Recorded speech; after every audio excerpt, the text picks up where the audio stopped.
Jujutsu Kaisen के इस episode में हम लोग देखने वाले हैं हिगुरामा वर्सेस यूजी। सो अगर आपको इंटरेस्ट है देखते रहिए। एपिसोड के शुरू में हमें शायद पास्ट का सीन दिखाया जाता है। हम कुछ लड़के के साथ रीनामाई को हंसते हुए देखते हैं। वो लोग मिलके एक लड़के को बुली कर रहे हैं। रीनामाई को ये सब बुली करने में बिल्कुल अच्छा नहीं लगता, पर वो उनके साथ इसीलिए है ताकि उसे कोई बुली न करे। वो उनके साथ इसीलिए देता है ताकि उसको आके कोई भी बुली ना करे। इसलिए कभी कभी उसके साथ ऐसे नॉर्मली कुछ अच्छा भी हो जाता है।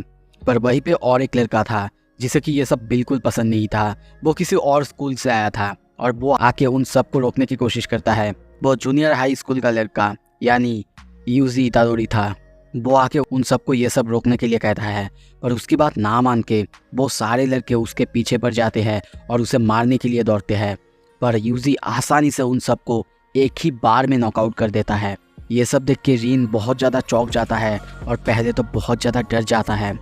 उन सबको ख़त्म करने के बाद यूजी बहुत ही सीरियस होकर उसकी तरफ देखता है और कहता है, तो अब तुम्हारा क्या? यहीं पे अब रीन का चेहरा देखो। सीन शिफ्ट होता है, हम प्रेजेंट में आते हैं। मेगुमी और रेमी को देखते हैं। मेगुमी अभी भी रेमी के पीछे पीछे है। वो लोग शिंजुकू जा रहे हैं, पर रेमी थोड़ा सा रास्ता घुमा रही है। इसीलिए मेगुमी कहता है, ये एरिया ये तो ऐसा नहीं लग रहा है कि ये हमें सीधा पहुंचा देगा, पर हम उल्टा घूम के जा रहे हैं। दूसरी तरफ हम यूजी और रीनामाई को देखते हैं। रीन यूजी को लेके एक थिएटर के पास आता है और कहता है, ये वही जगह है जहाँ पे वो रहा करता था, पता नहीं अब है कि नहीं। ये बात सुनते ही यूजी वहाँ से भाग के थिएटर की तरफ जाने लगता है और उसे बुला के रीन कहता है, देखो वो बहुत ज़्यादा स्ट्रांग है, उसने पहले हवा को बहुत बुरी तरह से हरा दिया था। पर यूजी हवा की बात सुनते हुए कहता है, हवा वो तो बहुत ज़्यादा ताकतवर भी नहीं था, मैंने भी उसे आसानी से हरा दिया था। और ये कहते ही वो भागते भागते उस तरफ जाने लगता है। दूसरी तरफ हम रीनामाई को देखते हैं। पता नहीं, वो कहता है, बस बोलो बोलो, तुमको ये कहना ही होगा, I am sorry Itadori. Scene shift होता है। दूसरी तरफ हम यूजी को थिएटर के अंदर जाते हुए देखते हैं और जाते ही वो चौंक जाता है। और दूसरी तरफ हम किसी और एक आदमी को देखते हैं और वो कहता है, हिगुरामा सॉरी मेरा नाम तो रीजी है। उसके सामने हम मेगुमी को देखते हैं और वो कहता है, उसने तुमको बुद्धू बनाया है। ये सुनते ही मेगुमी को बहुत ज़्यादा गुस्सा आता है और वो पीछे की तरफ बहुत ही गुस्से में देखता है। पर रेमी हंसते हुए और टॉन्ट मारते हुए कहता है, मेरी तरफ ऐसे मत देखो, पर मैं तुम्हें पहले ही वार्निंग दे देता हूँ, रीजी बहुत ज़्यादा टफ है। तभी मेगुमी अपना डिवाइन डॉग को बुलाता है और बहुत ही गुस्से में कहता है, हम लोग टाइम बर्बाद क्यों कर रहे हैं? दूसरी तरफ थिएटर के अंदर हम यूजी को देखते हैं और वहाँ पे बाथटब के अंदर किसी को देखते हैं। वो और कोई नहीं, हिगुरामा है। बाथटब के अंदर बहुत सारा पानी है और हिगुरामा पूरे कपड़ों के साथ बाथटब के अंदर है।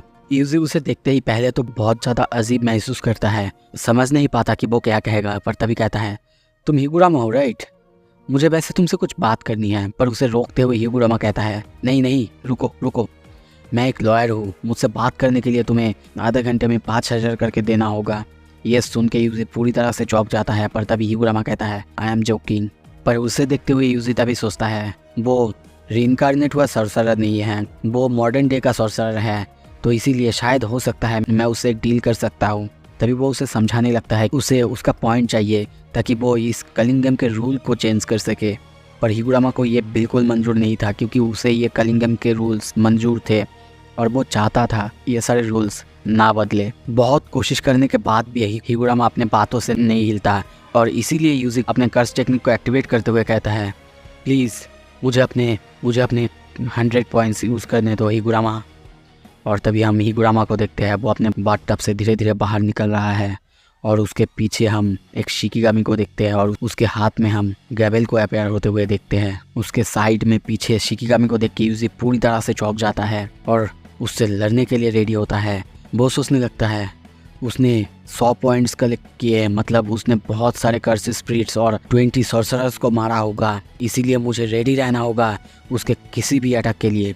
वो पूरी तरह से रेडी होता है उसके अटैक के लिए। पर तभी हम हिगुरामा को देखते हैं, वो कहता है, डोमेन एक्सपेंशन, डेडली सेंटेंसिंग। और तभी वहाँ पे बहुत बड़े बड़े कटघरा में हम एक तरफ हिगुरामा और दूसरे तरफ यूजी को देखते हैं। पर यूजी किसी भी तरफ ध्यान ना देते हुए हिगुरामा पर एक बहुत ही ज़ोर से किक मारने जाता है, पर उसके किक हिगुरामा को लगता ही नहीं। ये देख के वो पूरी तरह से चौंक जाता है। दूसरी तरफ हिगुरामा एक्सप्लेन करता है कि ये मेरा डोमेन है, इस डोमेन के अंदर किसी भी तरह का वायलेंस नहीं किया जा सकता और ये हम दोनों ही नहीं कर सकते। ये सुन के यूजी थोड़ा सा चौंकता है और हम तभी देखते हैं वो जहाँ पे मतलब अपने कटघरा में था वहीं पे आ जाता है। ये देख के भी उसे बहुत ज़्यादा शौक लगता है। तभी हिगुरामा अपने जजमैन यानी अपने शिकिगामी को शुरू करने के लिए कहता है। उसका जजमैन कहता है, यूजी इतादोरी, तुमको दोषी पाया गया है। 2017 के 16 जुलाई में तुम सेंडाई सिटी के पाचिंको पार्लर में गए थे, जबकि तब तुम्हारा एज 18 था भी नहीं। ये सुन के यूजी को थोड़ा सा अजीब लगता है, पर तभी उसे याद आता है जब वो छोटा था तब वो गया था। हिगुरामा उसे देखते हुए कहता है, जजमैन को सब कुछ पता है। जब तक इस डोमेन के अंदर वो है उसे तुम्हारे बारे में, सबके बारे में सब कुछ पता है। और तभी वो एक एविडेंस बाहर निकलता है और कहता है, इसके अंदर क्या है ये तुमको बताया नहीं जाएगा, पर तुमको अभी अपना डिबेट रखना है और अपनी बात कहना है। और अगर तुमने ठीक से जवाब दिया और तुमको ठीक से जवाब देने के बाद खुद को इनोसेंट साबित करना होगा। उसकी बात सुन के यूजी सोचने लगता है, ये डोमेन, ये आखिर किस तरह का डोमेन है? इसमें मुझे कोई चोट नहीं पहुंच रहा है। हाँ, याद आया, एक बार मास्टर तेंगेन ने कहा था, हजारों साल पहले बहुत सारे लोग होते थे जो कि बहुत सारे डोमेन क्रिएट कर सकते थे। वो डोमेन सबको हार्म करने के लिए नहीं होते थे, वो सिंपल डोमेन होते थे। पर जब से लोग लेथल डोमेन का यूज़ करने लगे हैं उसमें बहुत सारा कर्स एनर्जी लगता है जो कि सबके पास नहीं होता। और इसीलिए धीरे धीरे डोमेन एक्सपेंशन करने वाला यूज़र बहुत कम होने लगे। ये जो हिगुरामा है उसका भी जो डोमेन है ये भी लेथल नहीं, नॉन लेथल डोमेन है। मतलब इसके अंदर होने से आपको कोई चोट नहीं पहुंचेगा, पर इसका भी कुछ रूल्स होंगे। हिगुरामा उसे फिर से प्रोसीड करने के लिए कहता है, पर यूजी कहता है, क्या होगा अगर मैंने कहा मैं गिल्टी नहीं हूँ तो? पर हिगुरामा उसे अच्छे से समझाता है, ये मैं नहीं कह सकता, पर तुम्हारे पास 3 ऑप्शन है, साइलेंस, कन्फेशन और डिनाइल। और डिनाइल में एक फॉल्स स्टेटमेंट भी हो सकता है। ये सुन के यूजी कहता है, तो क्या मतलब मैं कोर्ट के अंदर झूठ बोल सकता हूँ? ये सुन के बहुत ही सीरियस होके हिगुरामा जवाब देता है और कहता है, अगर सब कोई सच बोलते तो आज जमाने के अंदर कोर्ट की कोई ज़रूरत ही नहीं होती। यूजी बहुत कुछ सोचता है। सब कुछ सोचने के बाद वो कहता है, हाँ, मैं पाचिंको पार्लर में गया था, पर वो सिर्फ अपने काम के लिए। मैंने कोई खेला या फिर कोई भी गलत काम नहीं किया, सो इसका मतलब मैं इनोसेंट हूँ।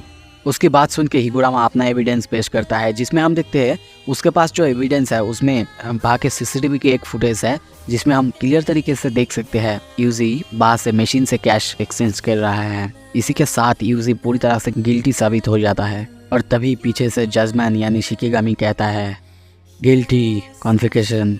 और तभी देखते हैं ये कहते ही डोमेन और वो शिकिगामी वहाँ से गायब हो जाता है। पर यूजी को कुछ भी महसूस नहीं होता है और वो सोचने भी लगता है, पर मुझे तो कुछ भी डिफरेंस समझ में नहीं आ रहा है। तभी देखते हैं हिगुरामा उसके ऊपर अपना जो ग्रेवल है वो फेंकता है। यूजी उसे अपने हाथों से रोकने की कोशिश करता है, पर दूसरी तरफ हम ग्रेवल को ऊपर जाते हुए देखते हैं।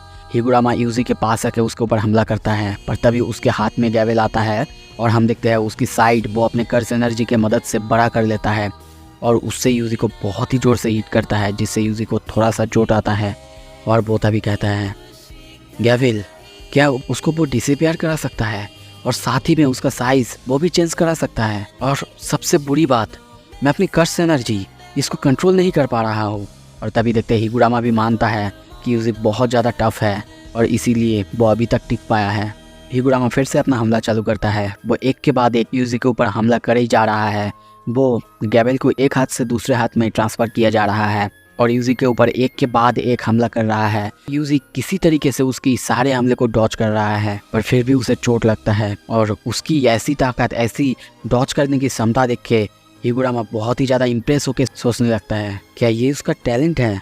मतलब एक सॉर्सरर है, फिर भी क्या ये उसका अलग टैलेंट है? और यहाँ पे हमें तभी बताया जाता है हिगुरामा एक बहुत ही अमेजिंग सॉर्सरर है।